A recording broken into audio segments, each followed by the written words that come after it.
কবি সুকান্ত ভট্টাচার্যের জন্ম শতবর্ষ উপলক্ষে কবিতা উৎসব ও গুণীজনদের সম্বর্ধনা অনুষ্ঠানের আয়োজন করল সময়ের লেখচিত্র পত্রিকা। রবিবার বেলা 11টা নাগাদ গঙ্গারামপুর শহরের একটি লজে আয়োজিত এই অনুষ্ঠানে সাহিত্যপ্রেমীদের উপস্থিতি ছিল চোখে পড়ার মতো। অনুষ্ঠানের সূচনা হয় প্রদীপ প্রজ্বলনের মধ্যে দিয়ে। এরপর কবি সুকান্ত ভট্টাচার্যের প্রতিকৃতিতে মাল্যদান করে তাকে শ্রদ্ধা জানানো হয়। এদিন উপস্থিত ছিলেন প্রেসিডেন্সি বিশ্ববিদ্যালয়ের অধ্যাপক মুস্তাক আহমেদ, সময়ের লেখচিত্রের আহ্বায়ক জয়ন্ত চক্রবর্তী, অন্যতম কর্মকর্তা অমিতাভ ঘোষ, অজিতেশ চক্রবর্তী, রাজর্ষি চৌধুরী, প্রীতম রায় সহ অন্যান্য বিশিষ্ট ব্যক্তিবর্গ। অনুষ্ঠানে জেলার বিভিন্ন প্রান্ত যেমন হরিরামপুর, বুনিয়াদপুর, বালুরঘাট, তপন ও গঙ্গারামপুর থেকে আগত প্রবীণ কবি, সাহিত্যিক, নাট্যকার ও যাত্রা শিল্পীদের সম্বর্ধনা জানানো হয়। তাদের হাতে উত্তরীয় স্মারক তুলে দেওয়া হয় আয়োজকদের পক্ষ থেকে। এদিনের অন্যতম আকর্ষণ ছিল কবিতা পাঠের আসর। অংশগ্রহণকারী কবিরা তাদের স্বরচিত কবিতা পাঠ করে অনুষ্ঠানে এক অন্য মাত্রা যোগ করেন। পুরো অনুষ্ঠান জুড়ে সাহিত্য চর্চার এক উজ্জ্বল পরিবেশ তৈরি হয়, যা উপস্থিত সকলের মনে গভীর ছাপ পড়ে। সংবাদটি নিবেদন করছেন স্বস্তিলোক উৎসব ভবন, গঙ্গারামপুর, দক্ষিণ দিনাজপুর। এই সময়ের লেখাচিত্র পত্রিকা তাদের আহ্বানে আজকে আমরা সেই বালুরঘাট থেকে এসেছি। এটা ভালো লাগছে যে আজকে জেলা জুড়ে সমস্ত দক্ষিণ দিনাজপুর জেলা, আজকে দক্ষিণ দিনাজপুর জেলা একটা সংস্কৃতির জেলা হিসেবে চিহ্নিত হয়েছে।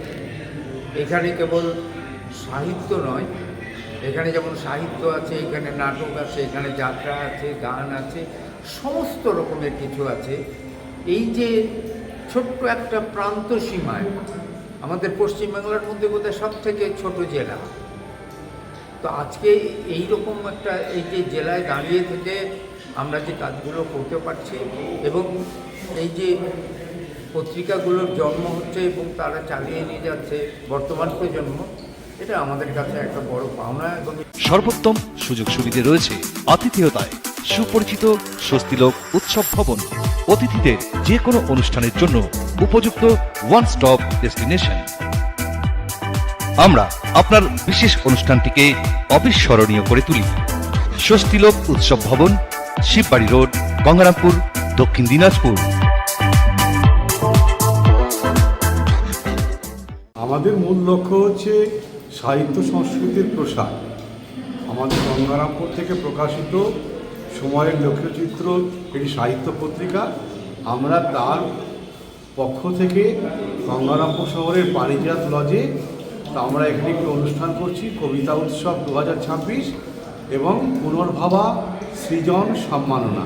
অর্থাৎ আমাদের জেলার যে সমস্ত শিল্পী, লোকশিল্পী, চিত্রশিল্পী, নাট্যশিল্পী, তারপর সঙ্গীত শিল্পী, বিভিন্ন শিল্প সৃজনের ক্ষেত্রে যারা যুক্ত ছিলেন, দীর্ঘদিন তারা যে শ্রম দিয়েছেন, যাদের ঘামে আমাদের শিল্প সংস্কৃতির ধারা প্রবাহিত হয়েছে পুনর্ভাবার নদীর মতো, ঠিক তাদেরকে সম্বর্ধনা জানানোর জন্য আমরা আজকে এই অনুষ্ঠান আয়োজন করেছি। ব্যুরো রিপোর্ট, উত্তর বাংলা সংবাদ।